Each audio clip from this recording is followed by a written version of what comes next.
پائے رفتن نہ جائے ماندن 23 مئی سن 2024۔ چند روز پہلے یہاں ہیوسٹن بہت خوفناک طوفان آیا جس نے درختوں کو جڑوں سے اکھاڑ پھینکا اور برقی تنصیبات کو بھی نقصان پہنچایا، اور ہمارے گھر کی بجلی بھی بند ہو گئی۔ خیال تھا کہ چند گھنٹے میں بحال ہو جائے گی کہ گھر کی ہر ضرورت کی چیز بجلی پر ہی چلتی ہے، اور میرے لیے تو بجلی کی اہمیت 100 گنا زیادہ ہے کہ میری آکسیجن بنانے والی مشینوں کا سارا دار و مدار ہی بجلی کی روانی پر منحصر ہے۔ میں نے انتہائی کم لیول پر آکسیجن استعمال کرنا شروع کر دی، حتیٰ کہ 24 گھنٹے کے بعد جب بجلی بحال ہوئی تو اس وقت تک میرے تمام آکسیجن سپلائی کے انتظامات تقریباً اختتام پذیر ہو چکے تھے، اور اس کے ساتھ ٹیلی فون اور انٹرنیٹ بھی بند ہو چکا تھا۔ امریکہ میں اس طرح کے حادثے کے بارے میں سوچا بھی نہیں جا سکتا، لیکن تقریباً 10 لاکھ لوگوں کی بجلی 24 گھنٹے بند رہی، اور 1 لاکھ کے قریب لوگوں کی بجلی 7 دن تک بھی نہ بحال ہو سکی۔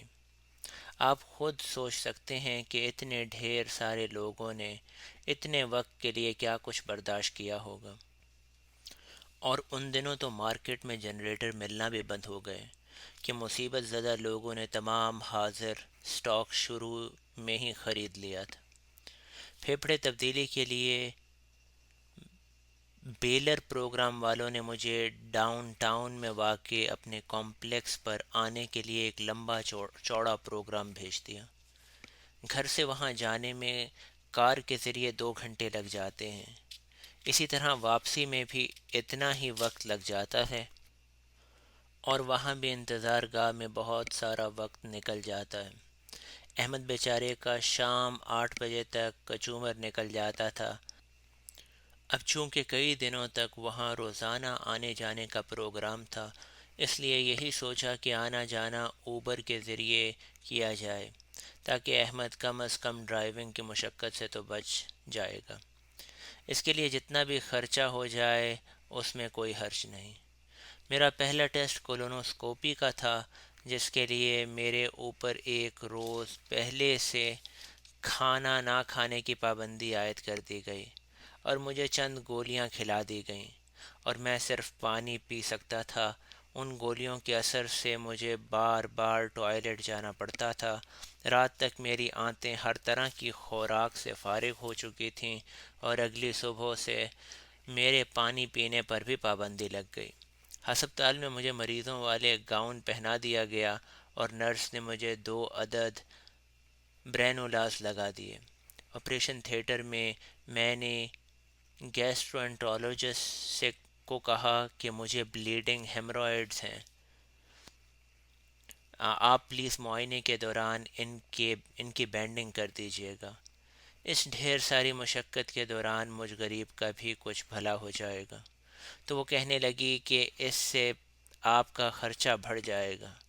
میں نے کہا کہ اس کی پرواہ نہ کریں، میرا بینک یعنی میرا بیٹا احمد دروازے کے باہر کھڑا ہے، اس سلسلے میں آپ اس سے بات کر لیں۔ اس نے احمد کے ساتھ بات چیت کر لی، اور پھر جب ہوش آنے پر میں نے رپورٹ پڑھی تو اس میں لکھا ہوا تھا کہ پروسیجر کے دوران ہمیں بڑی آنت میں ایک پولپ سیسائل نظر آیا جو ہم نے نکال دی، اور 2 ہیمورائڈز کی بینڈنگ سکسیسفل کر دی، اور واقعتاً اس سے مجھے بہت زیادہ افاقہ ہوا۔ حالانکہ ایک سرجن جو کہ کولوریکٹل سرجن تھا 2 3 مرتبہ بینڈنگ کر چکا تھا، لیکن میری بلیڈنگ کنٹرول نہیں ہوئی تھی۔ کم از کم بڑی آنت کے معائنے سے میرا یہ تو بھلا ہوا۔ یہاں امریکہ میں 40 سال سے اوپر تمام لوگوں کی ہر 10 سال بعد بڑی آنت کا اندرونی ملاحظہ کرنا ضروری ہوتا ہے، تاکہ بڑی آنت کے کینسر کی شروع میں ہی تشخیص ہو جائے اور اس کا بروقت علاج کر لیا جائے۔ پھیپھڑے کی تبدیلی میں تو یہ جائزہ لیا جاتا ہے کہ اس شخص میں کہیں بھی کوئی رسولی یعنی کینسر تو نہیں ہے۔ اگر ایسی کوئی بیماری نظر آ جائے تو اس کو ٹرانسپلانٹ نہیں کیا جاتا، ان کی کوشش ہوتی ہے کہ مریض میں لنگز کے علاوہ کسی بھی جسم کے حصے میں کوئی اور خرابی یا بیماری موجود نہ ہو جو اتنے بڑے آپریشن کو ناکام کر دے۔ دوسرا بڑا ٹیسٹ کارڈیک کیتھیٹر کے ذریعے دل کے بارے میں اہم معلومات حاصل کرنا تھی۔ پچھلی دفعہ جب میں نے ایل پاسو میں یہ ٹیسٹ کروایا تھا تو انہوں نے جیگولر وین کے ذریعے دل کی صرف دائیں طرف رسائی حاصل کر کے پلمنری ہائپر ٹینشن کے بارے میں معلومات حاصل کی، لیکن اس مرتبہ اس کے ساتھ ساتھ وہ دل کے بائیں طرف بھی رسائی حاصل کر کے اس طرف کے خانوں اور خود دل کے خون پہنچانے والی آرٹریز میں بھی کیمرے کی رسائی چاہ رہے تھے، اور اس پروسیجر کے دوران اگر دل کی کسی شریان آرٹری میں بلاک پایا جائے، اس پروسیجر کے دوران اس بلاک میں سٹنٹ ڈال دیا جاتا ہے۔ اس ٹیسٹ کے لیے مجھے بتایا گیا کہ رات 12 بجے کے بعد نہ میں نے کچھ کھانا ہے اور نہ ہی کچھ پینا ہے، جب تک کہ یہ پروسیجر مکمل نہ ہو جائے، اور میں بھی جب تک اپنے ہوش و حواس پر مکمل قابو نہ پالوں۔ پروسیجر کا اصل وقت 10:30 بجے بتایا گیا۔ ہم ہسپتال صبح 8 بجے پہنچ گئے۔ انہوں نے ہمیں گاؤن پہنا کر 2 نرسوں کے حوالے کر دیا، جنہوں نے بڑی چابک دستی سے میرے دونوں بازوؤں میں ایک ایک برینولا ڈال کر اس طرح جکڑ دیا کہ بازو کی کوئی عام حرکت کرنا بھی ممکن نہیں تھا، جیسا کہ آپ کو ہتھکڑیاں لگا کر جکڑ دیا گیا ہو۔ خیر میں تھوڑا مطمئن تھا کہ چلو 3 گھنٹے تک ان ہتھکڑیوں سے نجات مل جائے گی، لیکن پھر 10:30 بجے کے بعد ہر گھنٹے کے بعد یہ نوید سنائی جاتی کہ بس اب آپ کی اگلی باری ہے۔ اس طرح وقت گزارتے گزارتے بھوکے پیاسے رہ کر شام کے 7 بجے مجھے آپریشن تھیٹر لے جایا گیا، اور میں جلد ہی بے ہوش ہو گیا، اور پھر جب ریکوری روم میں ہوش آئی تو پتہ چلا کہ 8 بجے ہیں۔ مجھے کچھ مشروب دیا گیا اور ہائیڈریشن کے لیے ڈرپ لگائی، اور رات 10:30 بجے اوبر پر گھر کے لیے روانہ ہوئے، اور رات کو کھا پی کر بمشکل رات سونے کے لیے لیٹا تو پھر 5 بجے صبح اٹھ کر دوبارہ ہسپتال کے لیے تیار ہونا شروع کر دیا۔ رات کو جب رپورٹ دیکھی تو پتہ چلا کہ ہارٹ کی ٹرپل آرٹری ڈس آرڈر ہے، جو کہ 20 سے 30% کے قریب ہے، لیکن کوئی بلاک نہیں ہے، اور معمولی پلمنری ہائپر ٹینشن بھی ہے، جن سے معمول کی دوائیوں سے نپٹا جا سکتا ہے۔ تیسرے دن ہم ہسپتال 8 بجے کے قریب پہنچ گئے۔ لیب والوں نے کوئی 15 ٹیوبز میں خون لیا، اور ہر ٹیوب میں کوئی 8-10 cc خون لیتے، اور 2 دفعہ مجھے پریک کیا، جبکہ ہارٹ والے پہلے ہی 3 مختلف جگہوں پر پریک کر چکے تھے۔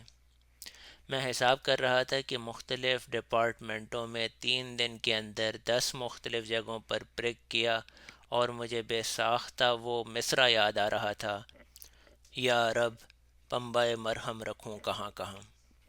بہرحال ان 2 دنوں میں مجھے ایڑی سے چوٹی کے درمیان ٹیسٹ کرنے کے لیے ہسپتال والوں نے اپنا پورا ایڑی چوٹی کا زور لگا دیا۔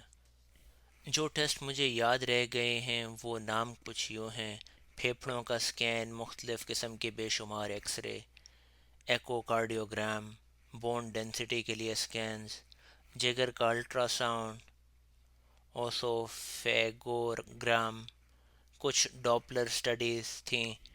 2 دنوں میں انہوں نے میرے پورے جسم کو کنگھال کر رکھ دیا۔ اس کے بعد آپریشن ٹیم کے مختلف ممبرز کے ساتھ ملاقات طے تھی۔ سرجن صاحب نے ہمیں ٹرانسپلانٹ آپریشن کے مختلف مراحل کی جانکاری دی کہ کس طرح چیسٹ کو چیرا دے کر انسیژن کھولا جائے گا، اور چونکہ عمر رسیدہ لوگوں کی پسلیوں میں لچک نہیں ہوتی، اس لیے پسلیوں کو اچانک ٹوٹنے سے بچانے کے لیے شروع میں ہی 1-2 پسلیوں کے چھوٹے ٹکڑے کاٹ دیے جاتے ہیں، اور آپریشن کے اختتام پر انہیں اپنی جگہ پر رکھ کر جوڑ دیتے ہیں۔ ہفتہ 10 دن تو لگاتار ہسپتال میں ہی رہنا پڑے گا، پھر 3 ماہ کے لیے ہسپتال کے قریب ہی رہائش رکھنی ہوگی تاکہ اگر کوئی ایمرجنسی ہو تو مریض کو فوری ہسپتال لایا جا سکے۔ اس کے بعد 1 سال کے لیے مہینے ہر مہینے چیک اپ ضروری ہوتا ہے۔ اس کے بعد سوشل ورکر صاحبہ تشریف لائیں، انہوں نے متعدد سوالات کیے۔ کیا آپ کو کسی دوائی سے الرجی ہے؟ جی نہیں۔ کیا تمباکو استعمال کرتے ہو؟ جی نہیں۔ کیا شراب پیتے ہو؟ جی نہیں۔ کیا ڈرگس لیتے ہو؟ جی نہیں۔ کیا نیند آور دوائیاں لیتے ہو؟ جی نہیں۔ کیا ڈپریشن کا شکار ہو؟ جی نہیں۔ کیا کبھی خودکشی کی کوشش کی؟ جی نہیں۔ کیا اپنے آپ کو جہنم واصل کرنے کے منصوبے سوچتے ہو؟ جی بالکل بھی نہیں۔ انہوں نے آخر میں کہا کہ آپ نے تو میرا کام ہی آسان کر دیا ہے، مجھے تو بالکل کچھ بھی نہیں لکھنا پڑے گا۔ وہ بھی خوش، ہم بھی خوش۔ وہ خوش تھی کہ اسے زیادہ کام نہیں کرنا پڑے گا، اور میں اللہ کا شکر گزار تھا کہ ان سب قباحتوں سے محفوظ رہا۔ اس کے بعد پلمنالوجسٹ صاحب تشریف لائے۔ اتفاق سے وہ میرے بیٹے عمر کے دوست نکلے۔ انہوں نے آپریشن کے فوائد تفصیل سے بتائے، اور جب میں نے اس کے بارے میں اپنی ریزرویشنز بتائیں تو انہوں نے گفتگو کے دوران 2 مرتبہ کہا کہ آپ استخارہ کر لیں، آپ کو غیبی اشارے مل جائے گا کہ آپ کو کیا کرنا چاہیے۔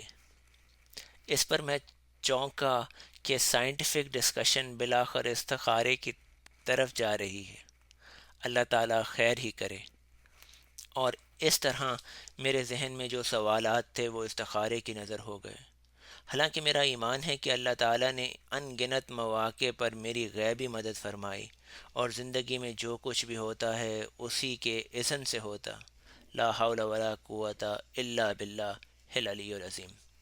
آخر میں فارماسسٹ صاحبہ تشریف لائیں۔ انہوں نے جب ٹرانسپلانٹ کے بعد استعمال کی جانے والی دوائیوں پر روشنی ڈالنا شروع کی تو امیون سپریسو ڈرگز کا بتایا، جتنی گولیاں باقاعدگی سے کھانا ہوں گی، کس طرح اینٹی بایوٹکس کی کتنی گولیاں روزانہ باقاعدگی سے لینا ہوں گی، اور کس طرح اسٹیرائڈز کی گولیاں ایک انتہائی بڑی مقدار میں لینا ہوں گی، اور ان کے سائیڈ ایفیکٹ کے طور پر آپ کو ذیابیطس کا سامنا کرنا پڑے گا، اور اس کے توڑ کے لیے آپ کو انسولین کے انجیکشن لگوانا ہوں گے، اور اس کے بعد چراغوں میں روشنی نہ رہی، اور اس کی مدھم آواز مجھے بہت دور سے آتی محسوس ہو رہی تھی، اور مجھے یوں لگا کہ میں خلا میں معلق ہوں اور محمد رفیع کچھ اس طرح سے گنگنا رہا ہے: تبدیلی جگر نے کیا حسیں ستم، تم رہے نہ تم، ہم رہے نہ ہم۔